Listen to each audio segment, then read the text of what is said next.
Segunda carta del apóstol Pedro, capítulo 2. Si alguien no tiene Biblia, aquí puedo prestar mía. Hermana, ok. Segunda carta del apóstol Pedro, capítulo 2. En esta mañana estaremos considerando los versículos del 1 al 3. Dice así la palabra de Dios. Vamos a esperar que todos estemos. Listo, ok. Pero hubo también falsos profetas entre el pueblo, como habrá entre vosotros falsos maestros, que introducirán encubiertamente herejías destructoras, y aún negarán al Señor que los rescató, atrayendo sobre sí mismos destrucción repentina. Versículo 2. Y muchos seguirán sus disoluciones, por causa de los cuales el camino de la verdad será blasfemado. Versículo 3. Y por avaricia harán mercadería de vosotros con palabras fingidas. Sobre los tales ya de largo tiempo la condenación no se tarda, y su perdición no se duerme. Vamos a orar nuevamente, incline su rostro. Amado Dios, en este momento te pedimos que nos conceda, Señor, el privilegio de comprender tu palabra, de atesorarla en nuestros corazones. Que tu Espíritu Santo nos capacite, ilumine nuestras mentes y nos ayude a entender tu Escritura, y ésta opere poderosamente en nosotros, transformándonos, renovándonos, cambiándonos, haciéndonos semejantes a tu Hijo amado. Te pedimos, oh Dios, que nos santifiques, que nos ayudes a humillarnos delante de tu presencia, a exaltarte en todo, a glorificarte y a entender tu voluntad. A ti será gloria, ahora y siempre, en el nombre de Cristo Jesús. Amén. Recordemos que el apóstol Pedro ha venido afirmando que la gracia y el conocimiento de nuestro Señor Jesucristo han sido derramados sobre el creyente para hacerlo participante de la naturaleza divina. Eso es lo que Pedro proclamó en los primeros versículos del capítulo número 1. El creyente goza de la gracia divina. Ahora tiene un conocimiento de la obra del Señor Jesucristo. Por lo tanto, el creyente puede, que ha sido capacitado para ello, no solamente puede, sino que debe expresar virtudes espirituales, tales como la fe, la excelencia moral, el conocimiento, el dominio propio, la paciencia, la piedad, el amor y el afecto fraternal. Es decir, el creyente es una nueva criatura, ha sido transformado por medio de la obra de Cristo. Y ahora esas virtudes él debe ¿qué? Expresarlas y desarrollarlas. Tales virtudes deben abundar en la vida del creyente para que su vocación y su elección sean más claras y evidentes. Eso es lo que debe hacer el creyente: expresar con mayor claridad esas virtudes que ya posee y que le han sido concedidas. Ahora bien, no solamente Pedro nos ha hablado acerca de el creyente es una nueva criatura transformada mediante la obra de Cristo, sino que nos ha dicho que como el creyente ahora pertenece al reino eterno, tiene seguro de que estará por siempre con Cristo Jesús en ese reino. Y para que eso suceda, Cristo ha de venir por segunda vez. y que esta segunda venida de Cristo es una realidad cierta y confiable.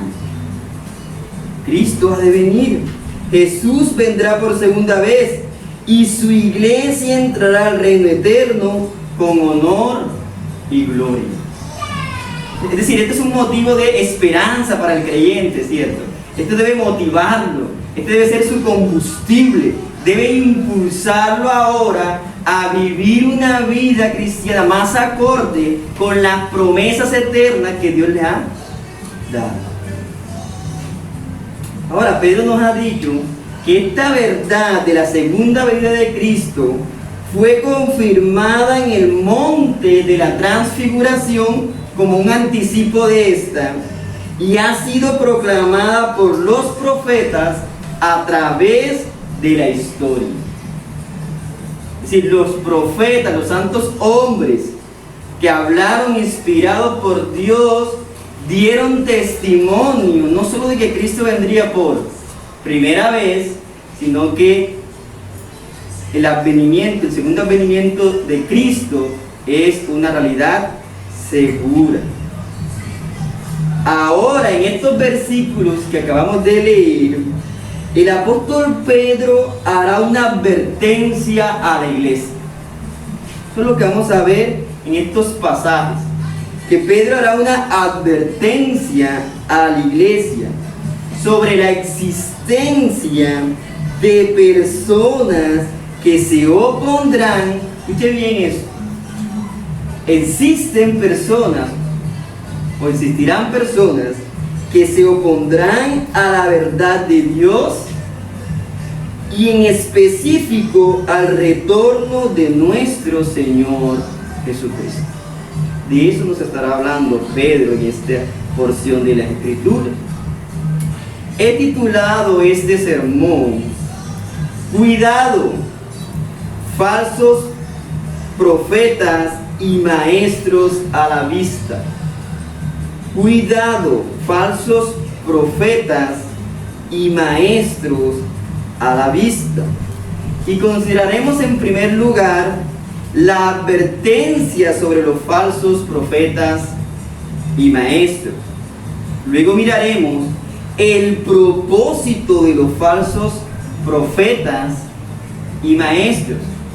En tercer lugar, consideraremos la motivación de los falsos profetas y maestros. Y por último, el fin de los falsos profetas y maestros. La advertencia sobre los falsos profetas y maestros, el propósito de los falsos profetas y maestros, la motivación de los falsos profetas y maestros y el fin de los falsos profetas y maestros. Así que vayamos a nuestro primer punto: la advertencia sobre los falsos profetas y maestros. Notemos que en el primer versículo del capítulo 2 empieza con las siguientes palabras: pero hubo falsos profetas entre el pueblo. Y ese pero obviamente debemos asociarlo con lo que Pedro venía explicando con anterioridad.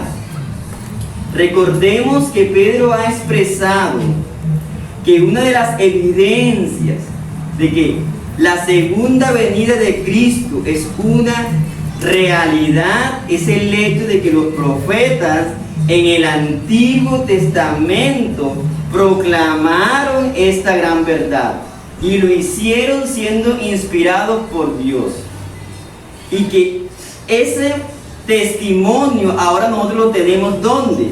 En la Escritura. La Biblia ahora se constituye en una fuerte base para asegurar el segundo advenimiento de Cristo. No obstante, Pedro nos está diciendo aquí, pero, y eso marca ahora que él va a hablar de una oposición que se va a manifestar en contra de esa verdad proclamada por los profetas del Antiguo Testamento.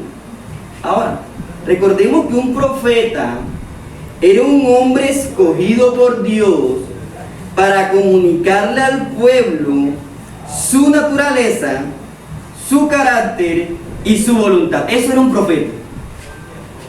Era un hombre que era apartado por Dios y servía como intermediario entre Dios y el hombre para decirle al hombre cuál era la voluntad de Dios. En ese sentido, Dios colocaba sus palabras en las bocas de los profetas para revelarse al pueblo. Ese era el medio que Dios utilizaba para darse a conocer a sí mismo, mediante la elección de hombres santos que proclamaran su carácter, naturaleza y designio. Dios los escogía.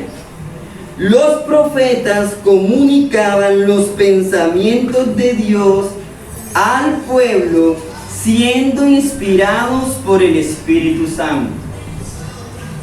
Así que las palabras de los profetas eran palabras de verdad y justicia, porque eran como los embajadores de Dios en ese tiempo, los que hablaban en su nombre. Sin embargo, Pedro nos está diciendo en este pasaje que en el Antiguo Testamento existieron profetas que no eran auténticos. No eran verdaderos profetas, eran falsos. Y tales profetas estuvieron en medio de la congregación engañando al pueblo. Pedro le está diciendo a los hermanos, a los lectores de esta carta: miren, en el pasado, en el tiempo en el cual Dios habló por verdaderos profetas, existieron también en medio de la congregación hombres falsos, hombres malvados, hombres engañadores, que se hacían llamar a sí mismos profetas, pero que no hablaban en el nombre de Dios. Y si nosotros leemos la Escritura en el Antiguo Testamento, si tú tomas el tiempo de leer la Escritura en el Antiguo Testamento, te vas a encontrar con esta realidad de que los verdaderos hombres de Dios, hombres piadosos, tuvieron que enfrentar a estos falsos profetas. Un caso en particular lo encontramos en Jeremías capítulo 28. Todo el capítulo nos va a hablar del enfrentamiento entre Jeremías, que era un hombre de Dios, un auténtico profeta, versus Ananías, que era un falso profeta. En todo ese capítulo se nos va a narrar que mientras Jeremías proclamaba al pueblo destrucción y cautividad, Ananías le decía: no, tranquilos, eso es mentira. Dios ha prometido paz, Dios ha prometido seguridad, al pueblo no le va a pasar nada. Es más, Dios me ha dicho de que Él va a romper los yugos de la esclavitud y nos va a liberar de estos pueblos opresores. Y en ese capítulo 28 se nos narra ese enfrentamiento entre un verdadero hombre de Dios y uno falso, para mostrarnos entonces que en todas las épocas han existido hombres que se van a levantar y que se han levantado en contra de la verdad divina. Es más, en Deuteronomio 18:20, Dios mismo, hablándole al pueblo, nos dice que habrán profetas que hablarán al pueblo con presunción. Miren lo que dice Deuteronomio 18, versículo 20. El profeta que tuviera la presunción de hablar palabra en mi nombre, a quien yo no le haya mandado hablar, o que hablar en nombre de dioses ajenos, el tal profeta morirá. ¿Qué les está diciendo Dios aquí? Que dentro del pueblo se iban a levantar ¿qué? Profetas falsos, hombres engañadores, rivales de la justicia y la verdad de Dios. Y eso es lo que Pedro está asegurando en este pasaje. En el pasado hubo falsos profetas. Pero no solamente Pedro nos está diciendo que en el pasado hubo falsos profetas, sino que él ahora nos va a decir una realidad presente y futura con la cual el creyente debe estar vigilante. Y continúa el pasaje de la siguiente manera: pero hubo también falsos profetas entre el pueblo. Pero continúa: como habrá entre vosotros falsos maestros.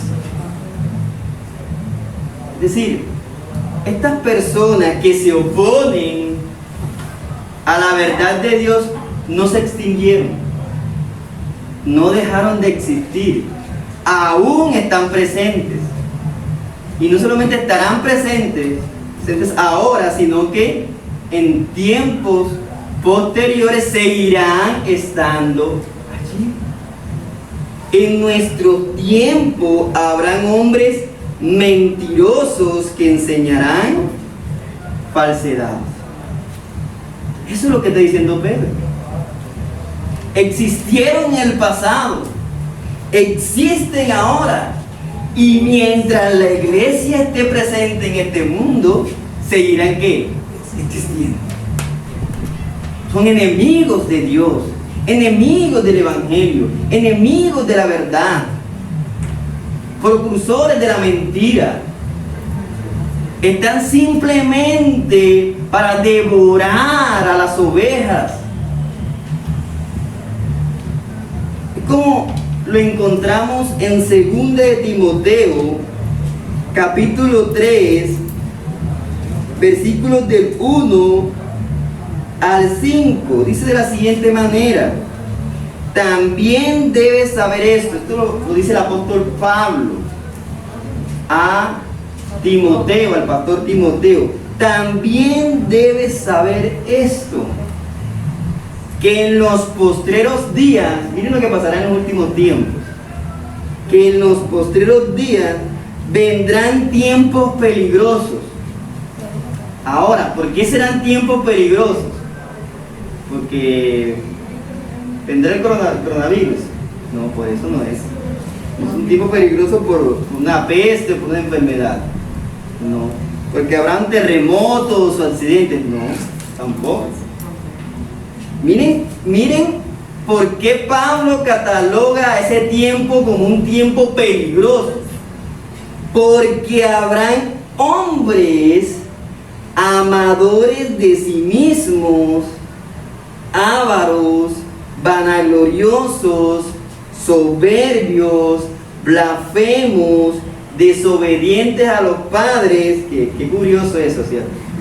Una característica de los tiempos peligrosos es que sean desobedientes a los padres.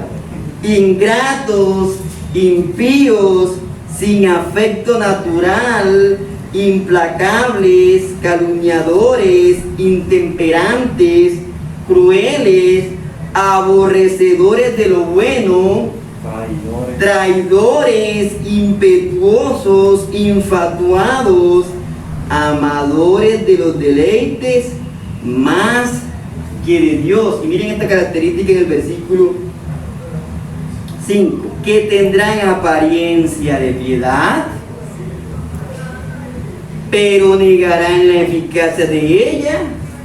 A estos evita. Versículo 6: porque de estos son los que se meten en las casas y llevan cautivas a las mujercillas que caen de pecados, arrastradas por diversas concupiscencias.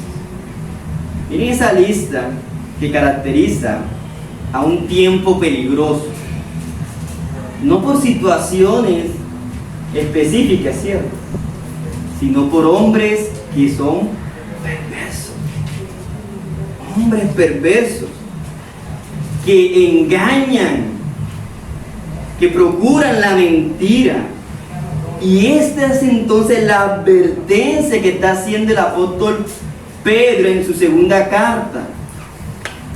Tengan cuidado, porque así como existieron en el pasado hombres dentro del pueblo de Israel que intentaron engañar al pueblo, es seguro que habrá en medio de la iglesia hombres que intentarán enseñar el error, hombres perversos, llenos de concupiscencia, que buscarán simplemente dividir a la iglesia y destruirla.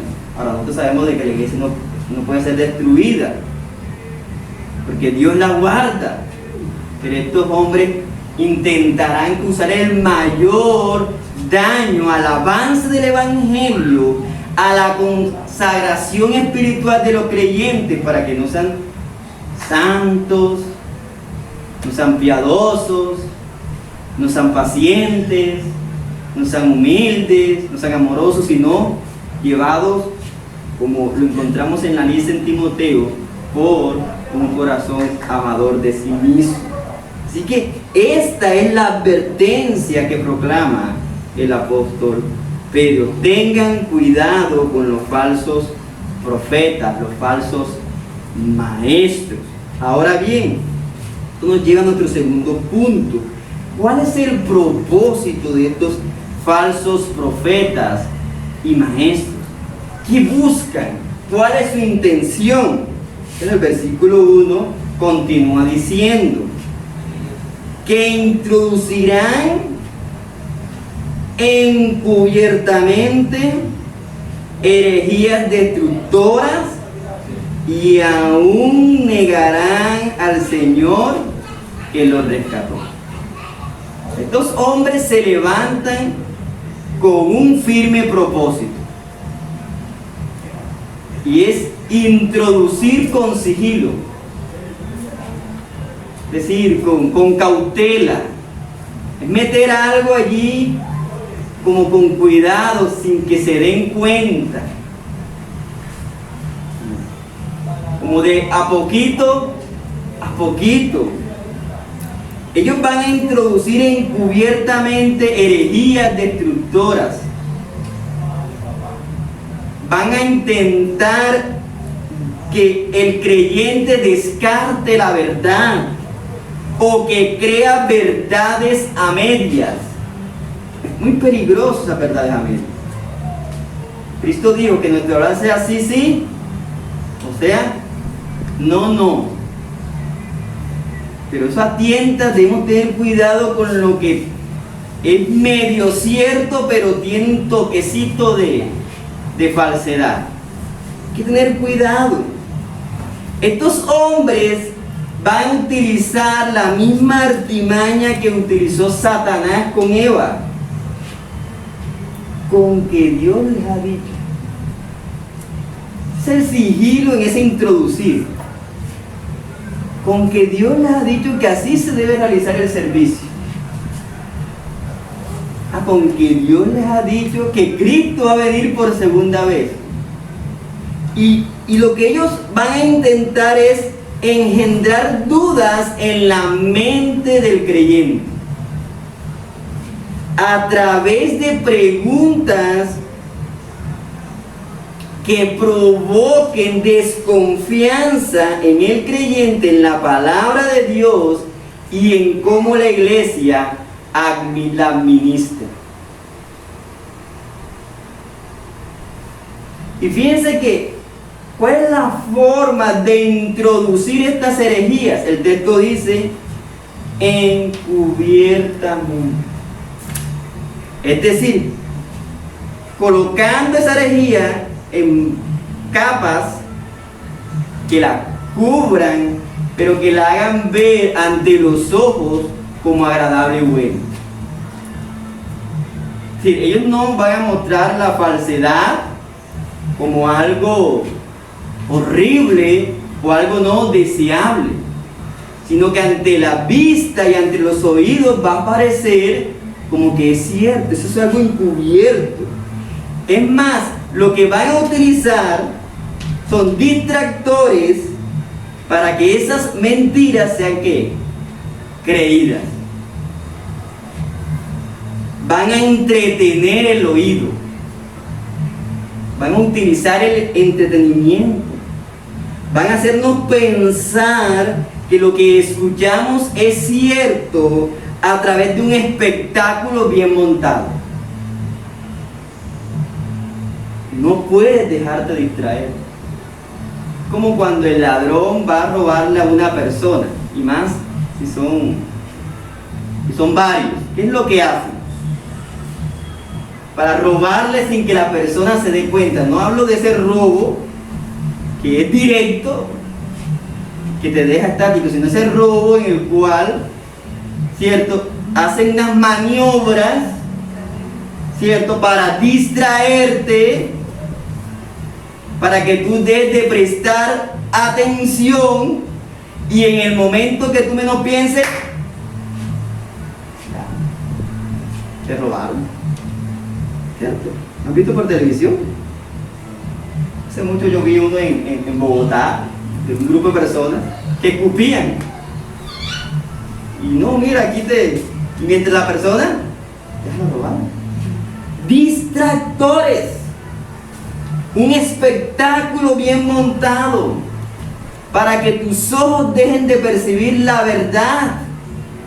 Y al distraerte, entonces tú caigas en el error.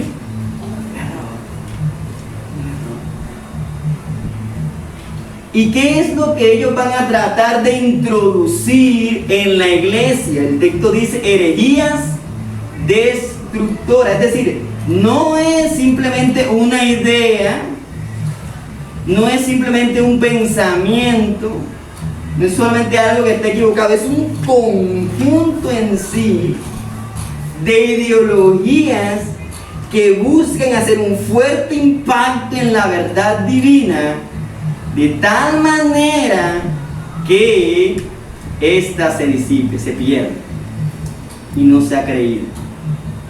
El término simplemente herejías hubiese sido suficiente para marcar lo que estos hombres querían introducir en la iglesia. Pero Pedro no solamente utiliza la palabra herejías, que es un término fuerte, sobre todo en esa época. Quizás para nosotros hoy en día la palabra herejía no es tan familiar, pero en la época una herejía se constituía en algo que era marca de muerte. Marca de muerte. A que tú dices algo en contra de la palabra de Dios. Es lo que encontramos en Deuteronomio, ¿cierto? El profeta que hable con presunción, diciendo cosas que yo no le he hablado, debe ¿qué? Pero Pedro no solamente utiliza la palabra herejía como ese conjunto de ideas contrarias a la palabra de Dios, sino que dice que son herejías ¿qué? Destructoras. Para darle a entender a los hermanos que este tipo de falsedades tienen un fuerte impacto en la iglesia, que si bien no pueden acabarla o destruirla en sí mismo, sí obviamente producen un gran daño. Producen un gran daño. Y no solamente estos hombres tienen como propósito introducir con sigilo estas artimañas, estos errores, sino que llegarán más lejos. Porque ¿cuál es su intención final? El texto dice, y aún negarán al Señor que los rescató.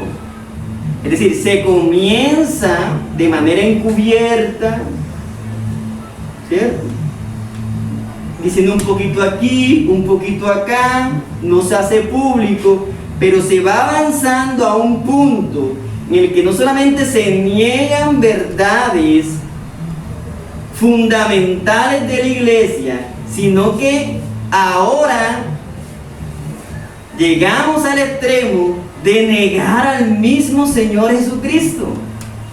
¿Y qué significa esto? Negamos entonces que realmente vino. ¿No es que si no es verdad la segunda venida de Cristo, y si la segunda venida de Cristo es un mito, un cuento, una fábula, y entonces la primera, ¿será que fue cierta? ¿No será que ese hombre llamado Jesús no existió, sino que fue un invento de estos apóstoles?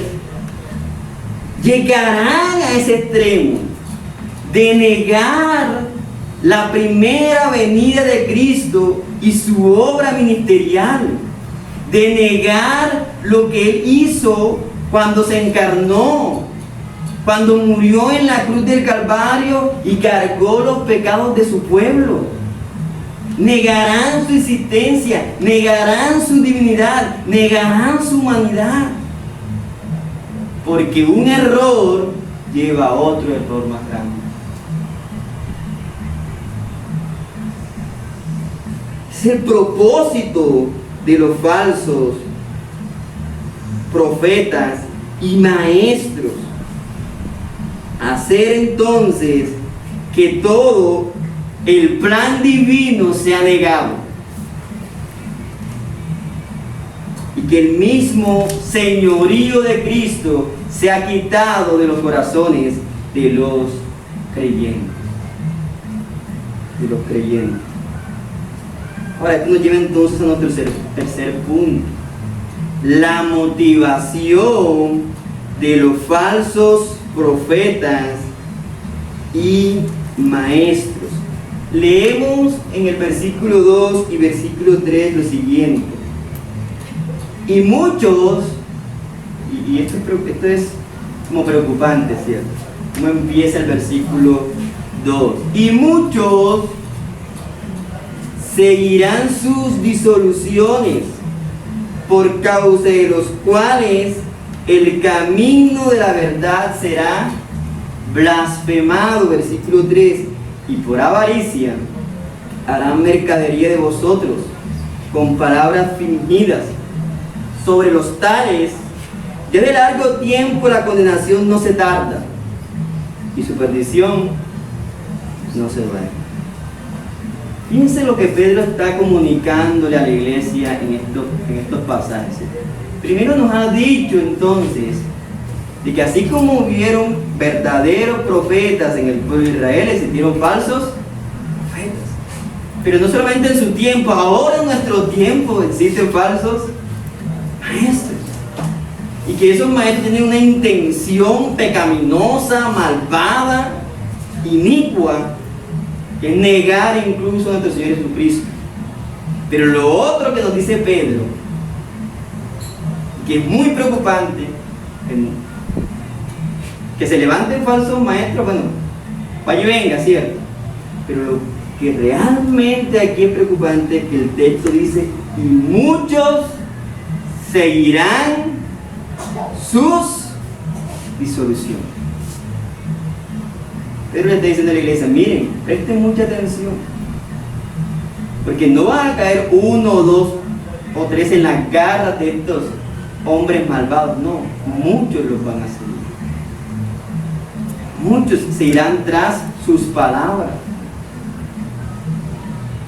Ellos arrastrarán a gran número de ustedes. Los van a seguir. Los van a seguir. Y al seguirlos, ¿qué va a pasar? Que el camino de la verdad va a ser ¿qué? Blasfemado.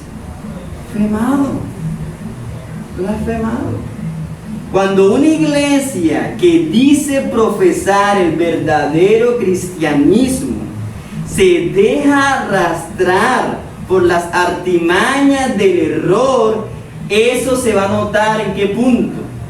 En que esa iglesia que se dejó arrastrar por ese falso maestro va a ser un medio para que las demás personas hablen mal del cristianismo, blasfemen el nombre de Dios. Eso es ser cristiano. Eso es el cristianismo. Ese es el evangelio. Cuando una iglesia pierde la brújula, el fundamento bíblico, y cae en las manos de estos hombres malvados, entonces en lugar de honrar a Dios y de exaltarlo, lo que hace simplemente es perjudicar el evangelio y hacer que el nombre de Dios sea deshonrado.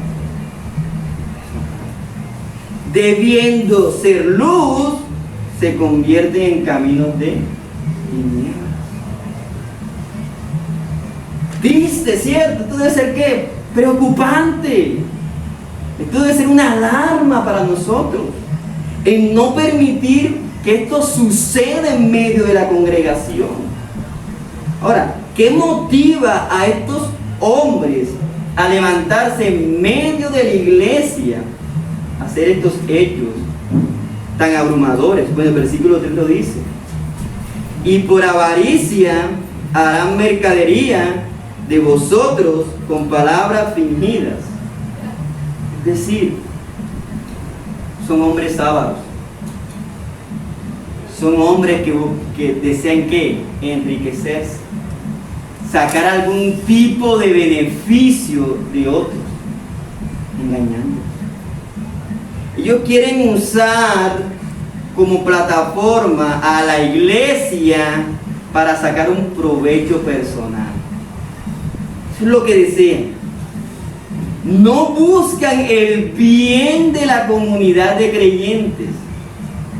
No desean que las personas sean enriquecidas de manera espiritual. No, ellos no buscan nada de estas cosas. Lo que a ellos les interesa es su propio bienestar. Y si para alcanzarlo deben usar la mentira y el engaño, lo van a hacer. Incluso se aprovecharán de la fe y de la credibilidad de los que realmente son creyentes. Se van a aprovechar de eso para obtener algún tipo de beneficio. Ellos tienen el afán de conseguir las cosas por medio de otros. No solamente los motiva la avaricia, sino también que los impulsa la popularidad y el éxito. Nótese que Pedro dice en el versículo 2: y muchos seguirán sus disoluciones. Estos hombres quieren lograr tener seguidores, gente que los siga y gente que los imite. ¿A quiénes? A ellos. Ellos no buscan hacer discípulos para Cristo. Recordemos que en el mandato de la Gran Comisión que se expresa en Mateo, capítulo 28, se nos dice entonces que la tarea de la iglesia, ¿cuál es? Ir por todo el mundo, ¿cierto? Pero ¿para qué? Predicando el evangelio, bautizándolos, pero para que ellos sean ¿qué? Discípulos. Pero no discípulos nuestros, sino discípulos de Cristo. No nuestros seguidores, no nuestros admiradores.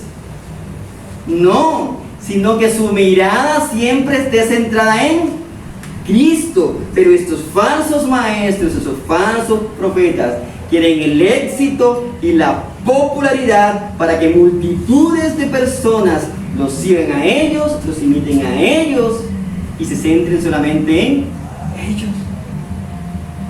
Quieren poder religioso, el poder de controlar a sus seguidores, el poder de administrar sus vidas y de esta manera entonces ser beneficiados. Eso es lo que los motiva.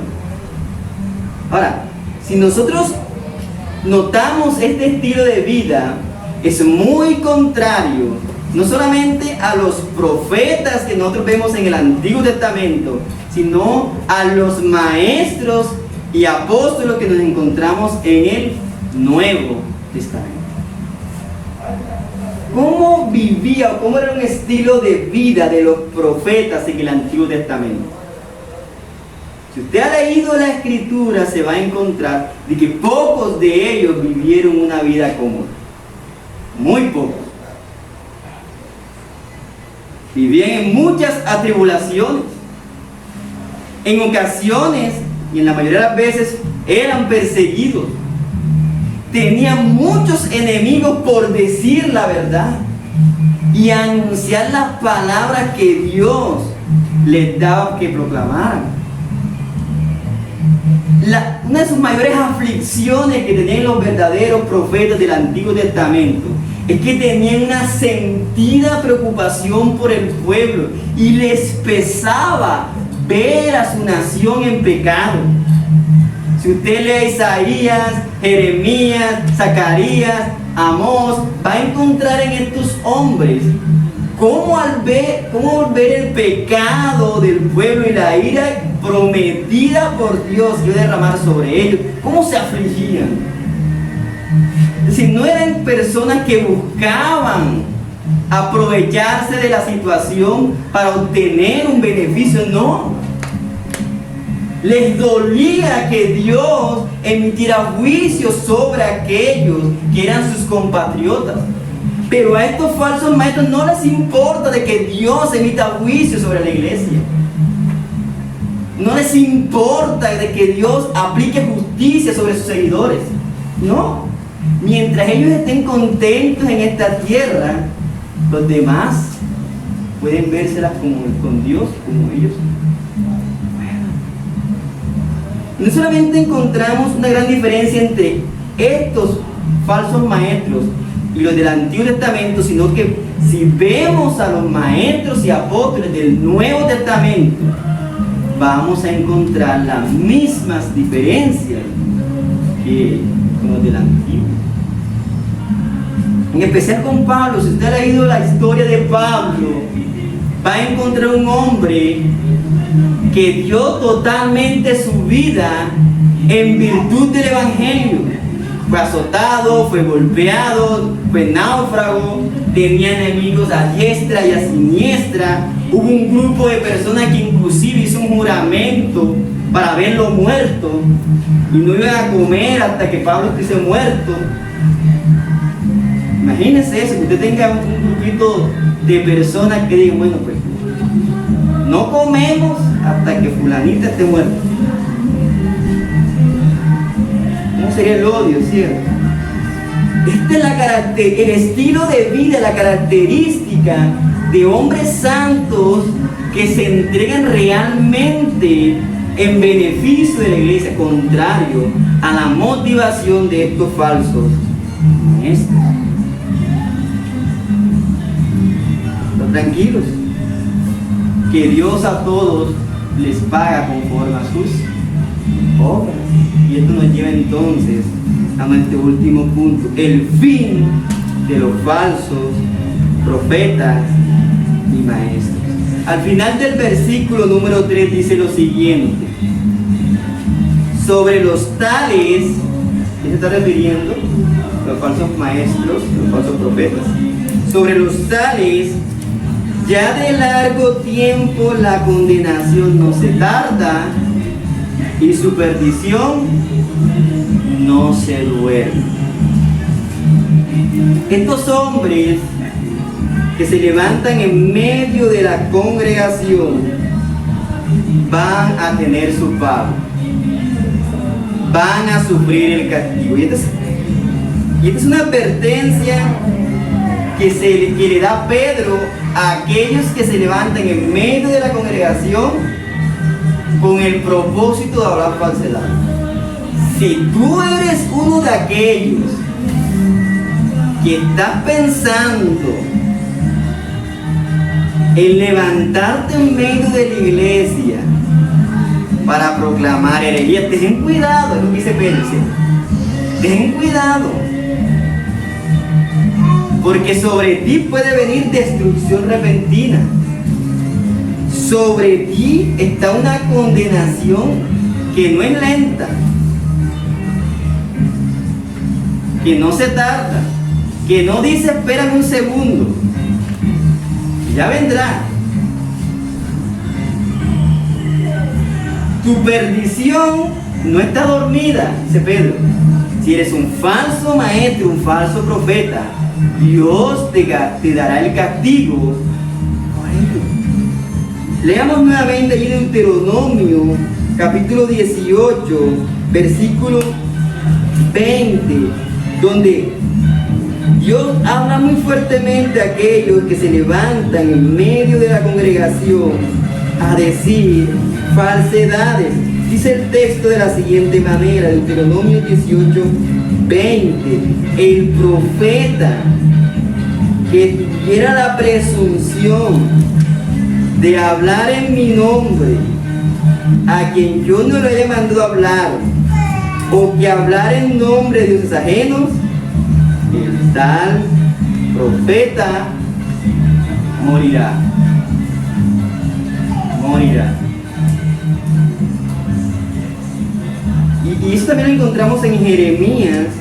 La aplicación de esta palabra la encontramos allí en Jeremías, capítulo 28, versículos del 15 al 13.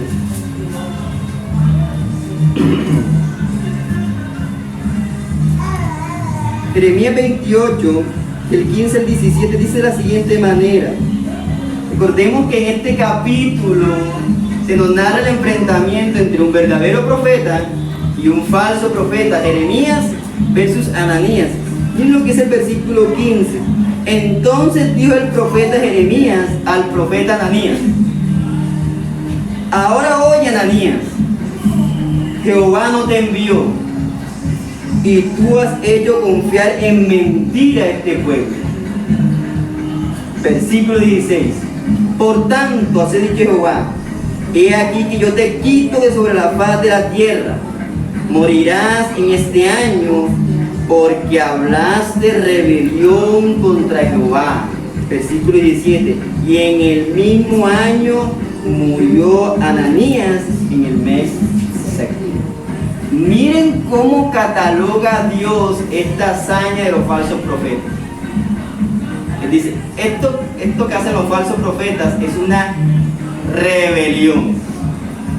Ahora, si nosotros leemos el texto, lo único que hacía aparentemente Ananías era decirle al pueblo: tranquilo, Dios va a traer paz. Dios va a traer paz. Y Dios dice, eso que tú estás diciendo de que Dios va a traer paz, cuando yo estoy diciendo que voy a traer destrucción, eso es una rebelión. Y yo lo castigo con la muerte. Con la muerte. Es lo mismo que encontramos en Mateo, capítulo 23, versículos del 13 al 15, hablándole Cristo a estos falsos maestros que en ese entonces eran escribas y fariseos. Mateo 23, del 13 al 15, dice lo siguiente: mas hay de vosotros, escribas y fariseos. Ese hay, cuando tú encuentres un hay de esta manera en la escritura, ese hay griega, es símbolo de juicio. Dios está hablando aquí derramando su ira, su justicia.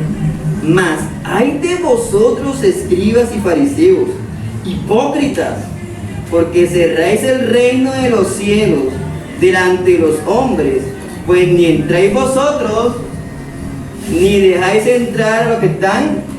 Esto es lo que hacen los falsos maestros y profetas. Versículo 14. Hay de vosotros, escribas y fariseos, hipócritas, porque devoráis las casas de las viudas y como pretexto hacéis largas oraciones. Por esto recibiréis mayor condenación. Ahora, la condenación en sí misma debe ser algo horrible, ¿cierto? La condenación que nos narra la Escritura debe ser algo espantoso. Ahora, recibir una mayor condenación no sé cómo será.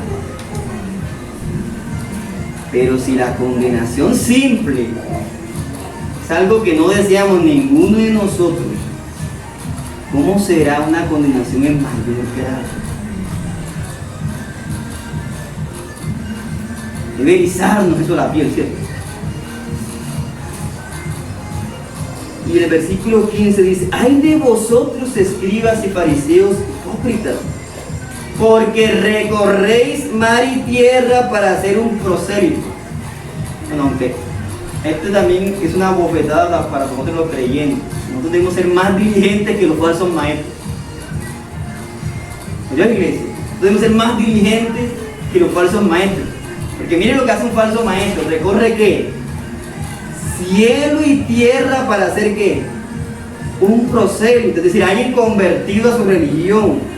Y una vez hecho, para lo malo es lo siguiente, y una vez hecho, la hacéis 2 veces más hijos del infierno que vosotros.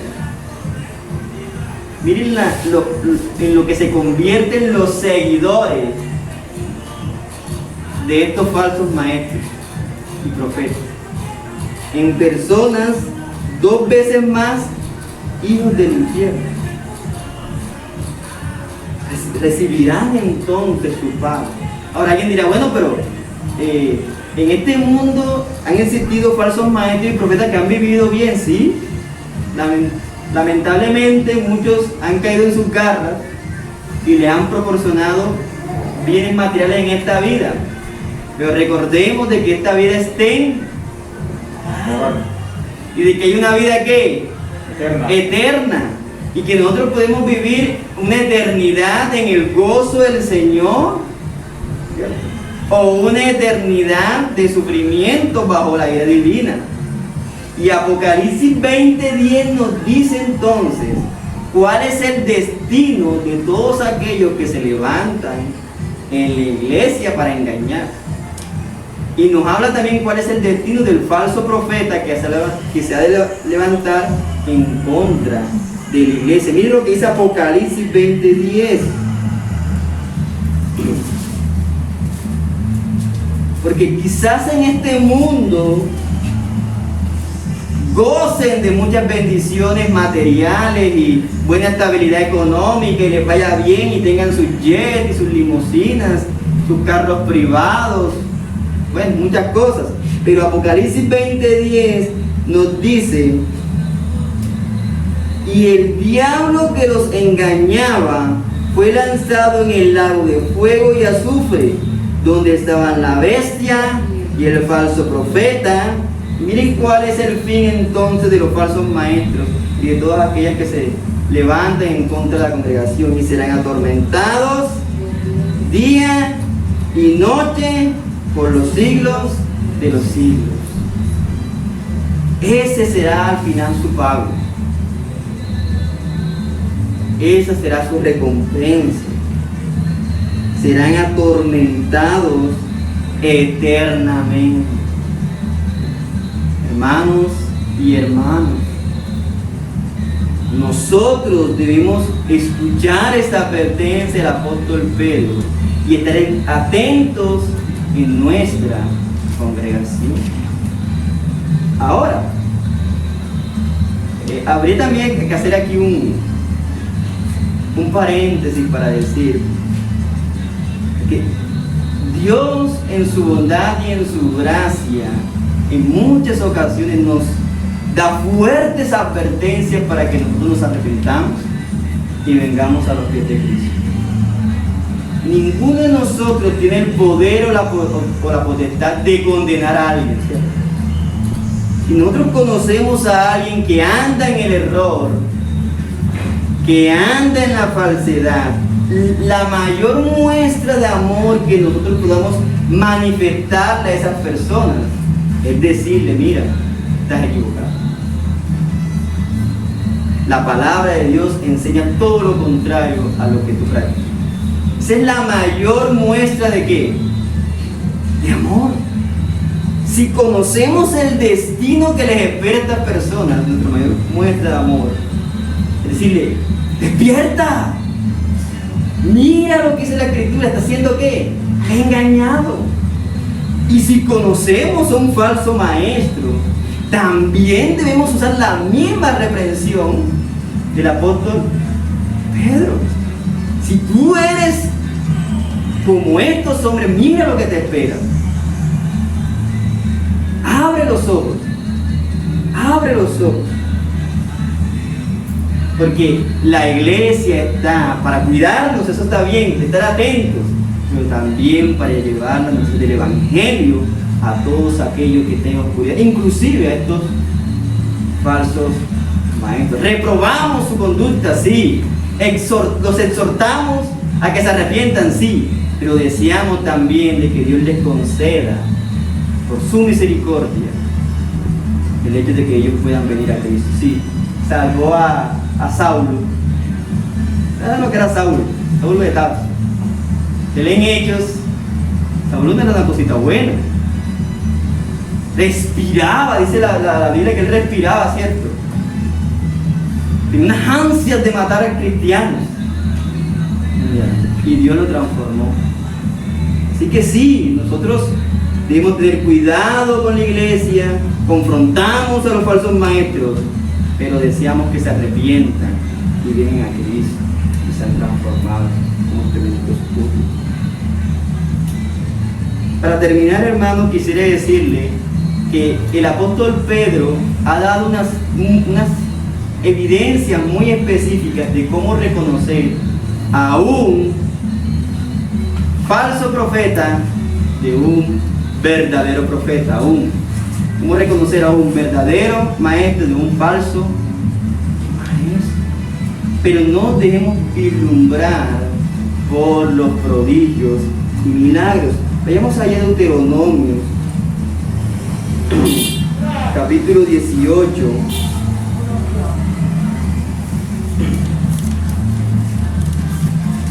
Y miren lo que dice el Señor de cómo reconocer entonces cuando alguien es de Dios. 18:21 dice lo siguiente: y si dijeres en tu corazón, ¿cómo conoceremos la palabra que Jehová no ha hablado? Versículo 22: si el profeta hablare en nombre de Jehová y no se cumpliere lo que dijo, ni aconteciere, es palabra que Jehová no ha hablado, con presunción la habló el tal profeta, no tengas temor de él. Ahora, alguien dirá: bueno, entonces el parámetro para saber si es de Dios o no es de Dios si se cumple, es impar. Porque miren lo que dice Deuteronomio capítulo 13, versículo 1: cuando se levantare en medio de ti profeta o soñador de sueños y te anunciare señal o prodigio, y si se cumpliere la señal o prodigio que te anunció diciendo: vamos en pos de dioses ajenos que no conociste y sirvámosles, no darás oído a la palabra de tal profeta, ni al tal soñador de sueños, porque Jehová vuestro Dios os está probando para saber si amáis a Jehová vuestro Dios con todo vuestro corazón y con toda vuestra alma. Entonces, fíjense que el parámetro aquí no es si lo que él dice se cumple o no, sino hacia dónde te conduce. Miren que el texto dice: y si se cumpliere la señal o prodigio que él te anunció, diciendo: vamos en pos de dioses. Ojo, uno de los mayores distractores, mayores espectáculos que utilizan los falsos profetas y maestros para llevar a las personas al error son los prodigios y señales. Hay que tener cuidado. Hay que tener cuidado. Si no es conforme a la palabra de Dios, y si eso no nos lleva a Dios, a pensar en Dios, sino a pensar en el hombre, ese terreno es peligroso, muy peligroso. Nuestra única esperanza debe estar ¿en quién? En la palabra de Dios. Debemos decir, como lo expresa el profeta Isaías, ¿cierto? A la ley y al testimonio. A la ley y al testimonio. El que diga cualquier cosa distinto a esto es porque no le ha amanecido. Es decir, la luz no le ha resplandecido. No te dejes cautivar por un milagro. Dios hace milagros, sí, hace muchos.